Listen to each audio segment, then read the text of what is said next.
Hello everyone, welcome back to my channel Sparkle English, where I help you improve your English skills. My name is Jennifer.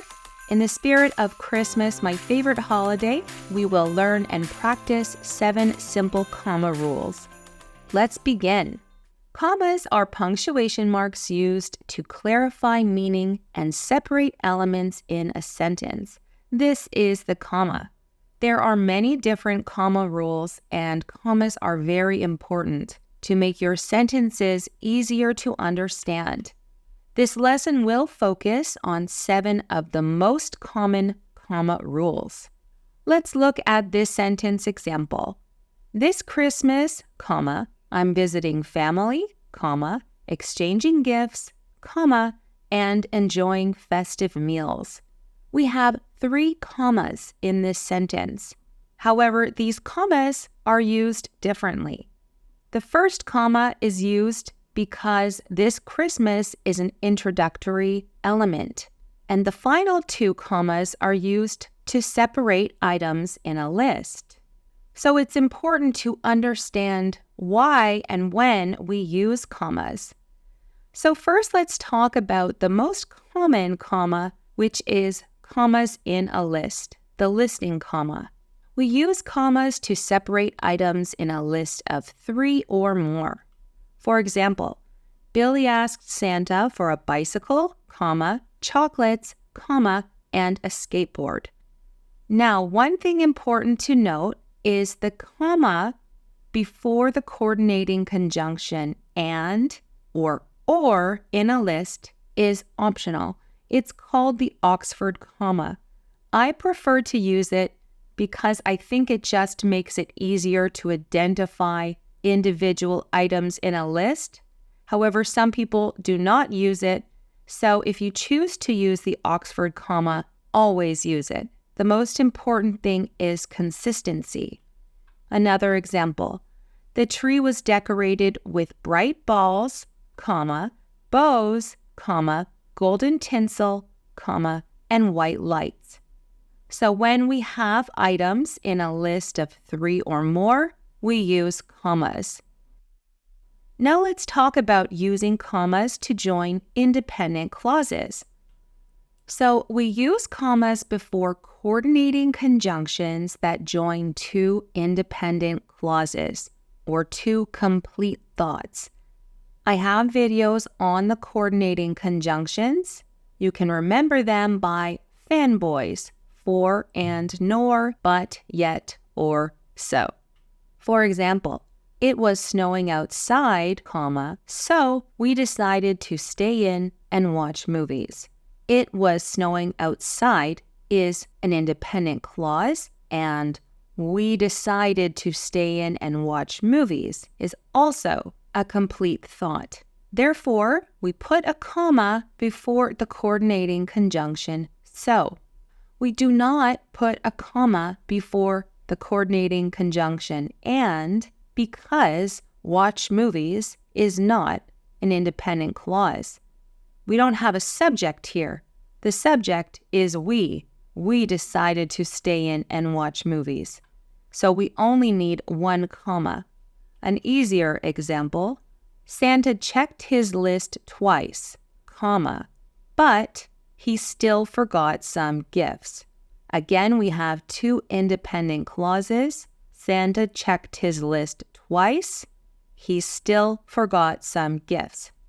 You must put a comma with a coordinating conjunction to combine these independent clauses together. A comma alone is not strong enough, and a coordinating conjunction alone is not strong enough. The third comma use is with introductory elements. Commas follow introductory words, phrases, or clauses at the beginning of a sentence. For example, despite the heavy snowfall, comma, we drove to our grandparents' house.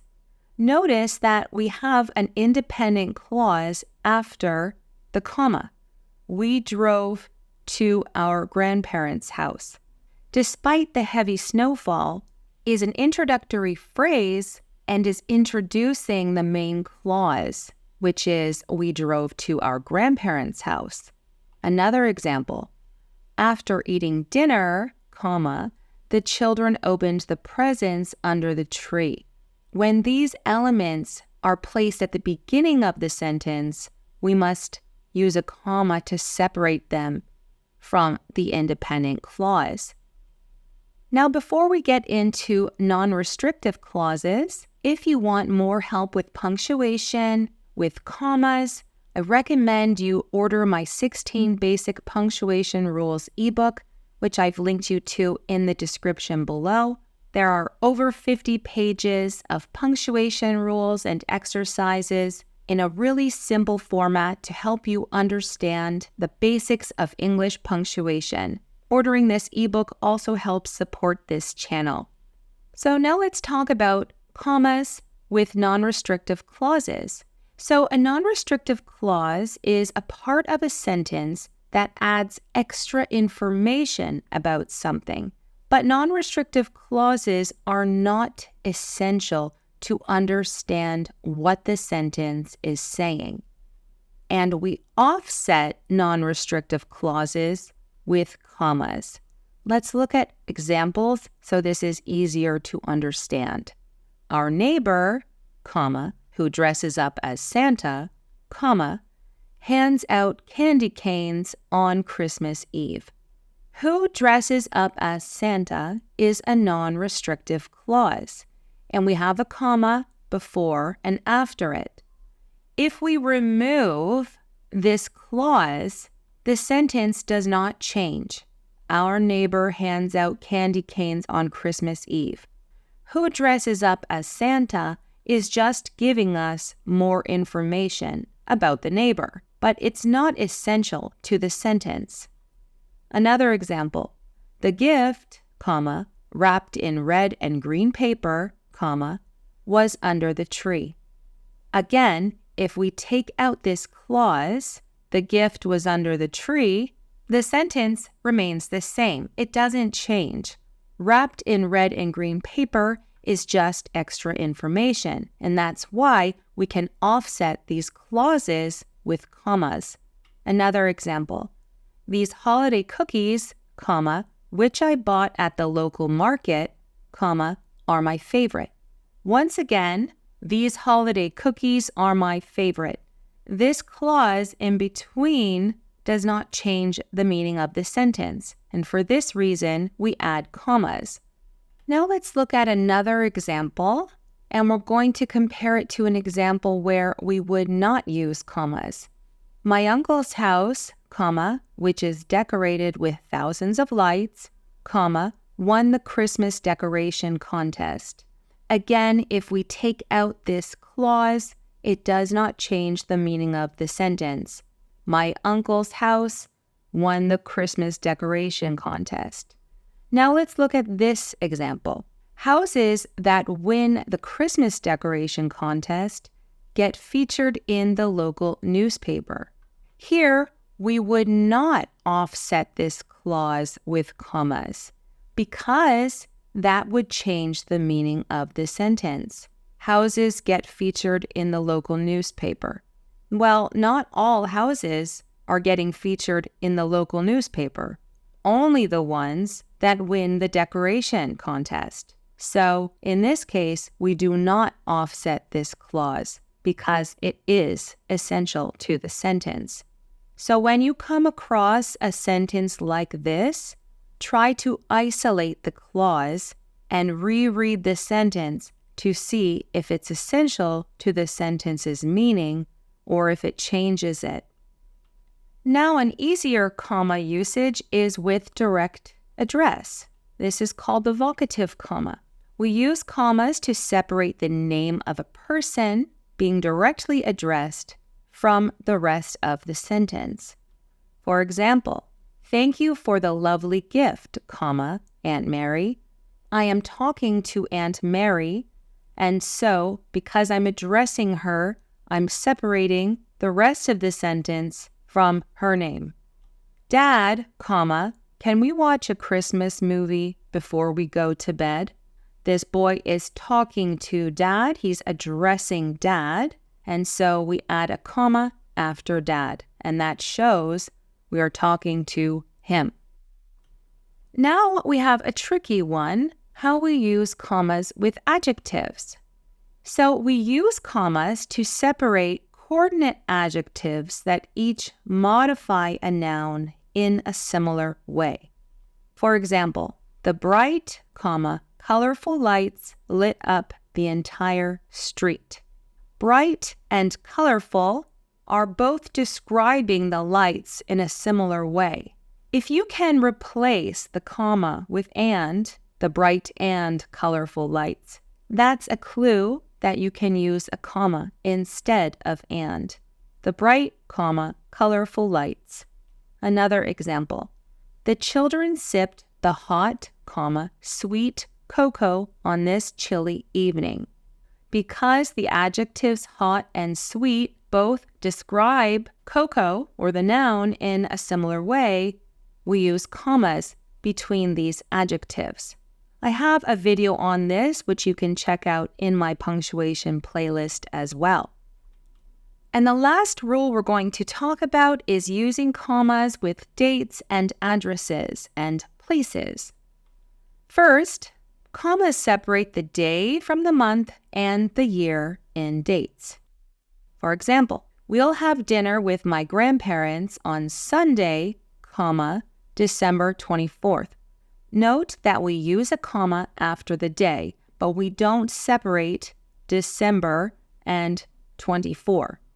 Sunday, December 24th. Another example. Home Alone was released on November 16th, 1990. So you can see we use commas to separate the day, the date, and the year. And in addresses, commas separate the various parts, such as the street, the city, the state, the country. For example, the cheerful elf resides at 7 Sugar Plum Street, Enchanted Forest, North Pole. So we separate the street from the city or the village and the state or the country. Another example. The Christmas market in Nuremberg, Germany is one of the oldest in the world. Here you can see that Nuremberg has a comma after it, and then the country Germany also has a comma after it before continuing the rest of the sentence. Okay, so now it's time for our Christmas commas quiz. You must correct any comma errors found in the following sentences. You might have to remove a comma or add commas. Number 1, can you help me bake cookies, wrap gifts, and write cards? Number 2, the silly jolly elf lives at 22 Peppermint Path, North Pole. Number 3, on Christmas Eve, children eagerly await the arrival of Santa Claus. Number 4, the winter solstice, the shortest day of the year, is a significant event for many people. Number 5, hot chocolate and warm blankets are essentials for a winter night. Number 6, some people travel to see family for the holidays, but others prefer to stay home and relax. And finally, number 7, we decorated the tree with lights and ornaments, and the house came alive with festive spirit.